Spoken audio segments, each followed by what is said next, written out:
Hello दोस्तों, कैसे हैं आप सभी। स्वागत है आपका अपने यूट्यूब चैनल एजुकेशन अड्डा पर।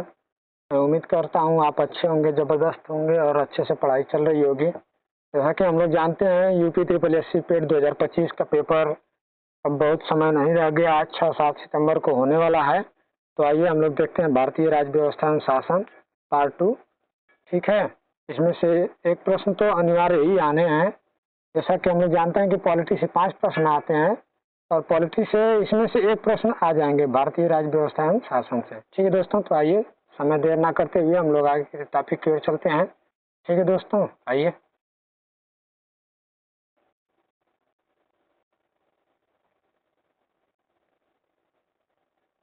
अठारह सौ 33 का चार्टर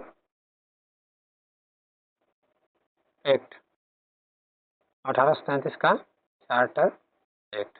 ठीक है, आइए देखते हैं 1833 के चार्टर एक्ट में हुआ क्या था, क्या हुआ, क्या संशोधन हुआ, क्या सुधार हुआ। ठीक है, आइए देखते हैं। बंगाल के गवर्नर जनरल को भारत का गवर्नर जनरल बना दिया गया। कंपनी के व्यापारिक अधिकार को पूर्णतः समाप्त कर दिया गया। विधिक परामर्श हेतु गवर्नर जनरल की परिषद में विधि सदस्य के रूप में चौथे सदस्य को शामिल किया गया। 1834 में लॉर्ड मैकाले की अध्यक्षता में 4 सदस्यीय प्रथम विधि आयोग का गठन किया गया। मुंबई तथा मद्रास की परिषदों में विधि निर्माण की शक्तियों को वापस ले लिया गया। भारत में दास प्रथा को विधि विरुद्ध घोषित करके 1843 में इसका उन्मूलन कर दिया गया। ठीक है दोस्तों, आइए आगे देखते हैं। 1858 का भारत शासन अधिनियम, 1858 का भारत शासन अधिनियम। ठीक है दोस्तों, आइए देखते हैं क्या है इसमें।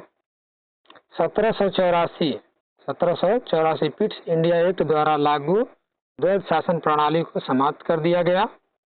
ठीक है, कंपनी का शासन समाप्त कर दिया गया। भारत का शासन प्रत्यक्ष रूप से महारानी के अधीन आ गया। इसकी घोषणा भारत के प्रथम वायसराय लॉर्ड कैनिंग ने इलाहाबाद में 1 नवंबर 1858 को किया। निदेशक मंडल और नियंत्रक मंडल को समाप्त कर दिया गया। इसके समस्त अधिकार भारत राज्य सचिव को दे दिया गया। आइए आगे देखते हैं। ये थोड़ा सा छोटा हो गया है, देखते हैं। आइए जूम कर लेते हैं इसको, उसी का पार्ट है। भारत सचिव के सहायता के लिए 15 सदस्यों को भारत परिषद की स्थापना की गई। मुगल सम्राट के पद को समाप्त कर दिया गया। इस अधिनियम को act for the better government of India के नाम से भी जाना जाता है। ठीक है दोस्तों, आइए आगे देखते हैं।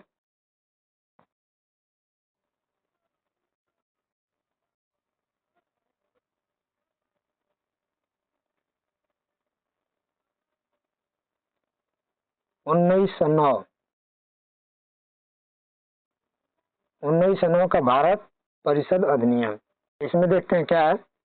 इसे मार्ले मिंटो सुधार के नाम से भी जाना जाता है। लॉर्ड मिंटो तत्कालीन वायसराय तथा जॉन मार्ले राज्य सचिव थे। पहली बार मुस्लिम समुदाय के लिए पृथक प्रतिनिधित्व का उपबंध किया गया। लॉर्ड मिंटो को सांप्रदायिक निर्वाचन के जनक के रूप में जाना जाता है। भारतीयों को शासन तथा विधि निर्माण दोनों कार्यों में प्रतिनिधित्व प्रदान किया गया। आइए इसी में देखते हैं आगे क्या है। 2 भारतीय केसी गुप्ता तथा सैयद हुसैनी बिलग्रामी को इंग्लैंड स्थित भारत परिषद में नियुक्त किया गया। एसपी सिन्हा को वायसराय की कार्यकारिणी में एक विधिक सदस्य के रूप में शामिल किया गया।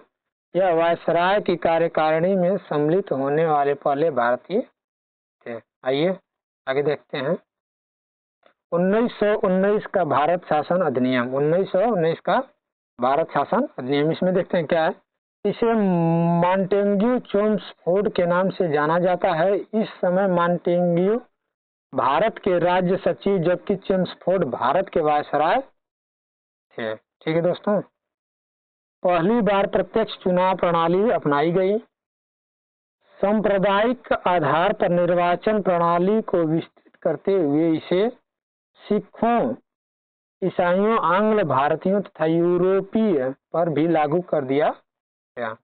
ठीक है, आइए इसी में आगे देखते हैं क्या है। सर्वप्रथम केंद्र में द्विसदनात्मक विधायक का स्थापित किया गया। भारत में एक लोक सेवा आयोग का गठन प्रावधान किया गया। सर्वप्रथम केंद्रीय बजट को राज्य बजट से पृथक कर दिया गया। एक वैधानिक आयोग के गठन का प्रावधान किया गया है। दोस्तों आगे देखते हैं। 1935 का भारत शासन अधिनियम, 1935 का भारत शासन अधिनियम। इस अधिनियम में 321 अनुच्छेद और 10 अनुसूचियां थीं। ठीक है दोस्तों। इस अधिनियम द्वारा अखिल भारतीय संघ की स्थापना का प्रावधान किया गया। ठीक है। प्रांतों में द्वैध शासन की व्यवस्था समाप्त करके केंद्र में द्वैध शासन लागू किया गया। इसके तहत 1937 में एक संघीय न्यायालय की स्थापना की। ठीक है दोस्तों, आइए आगे देखते हैं। इसी का पाठ है। इसके द्वारा भारत परिषद को समाप्त कर दिया गया। बर्मा को ब्रिटिश भारत से पृथक कर दिया गया तथा सिंधु और उड़ीसा दो नए प्रांतों का निर्माण किया गया। इसके अंतर्गत 10% जनसंख्या को मताधिकार प्रदान किया गया। आइए आगे देखते हैं। 1935 का भारत शासन अधिनियम, 1935 का भारत शासन अधिनियम। ठीक है दोस्तों, आइए आगे देखते हैं इसमें क्या है। इस अधिनियम में 321 अनुच्छेद और 10 अनुसूचियां थीं।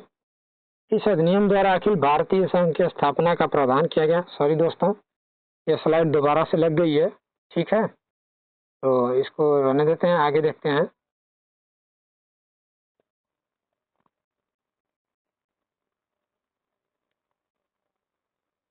Cripps Mission 1942। ठीक है दोस्तों, आइए इसमें देखते हैं। ब्रिटिश प्रधानमंत्री विंस्टन चर्चिल ने स्टैफोर्ड क्रिप्स को 23 मार्च 1942 को भारतीय नेताओं से वार्ता के लिए दिल्ली भेजा।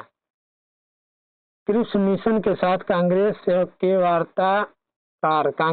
वार्ताकार पंडित जवाहरलाल नेहरू तथा मौलाना आजाद थे।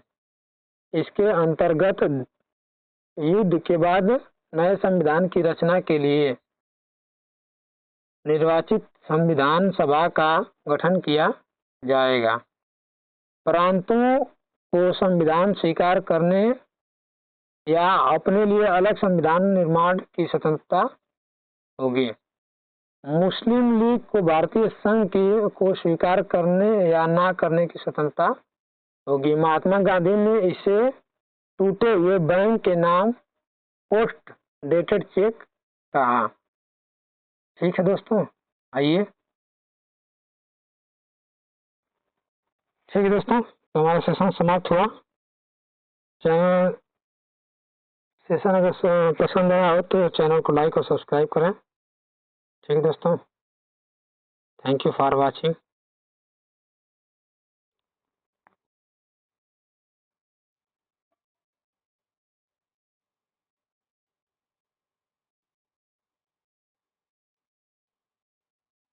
ठीक है।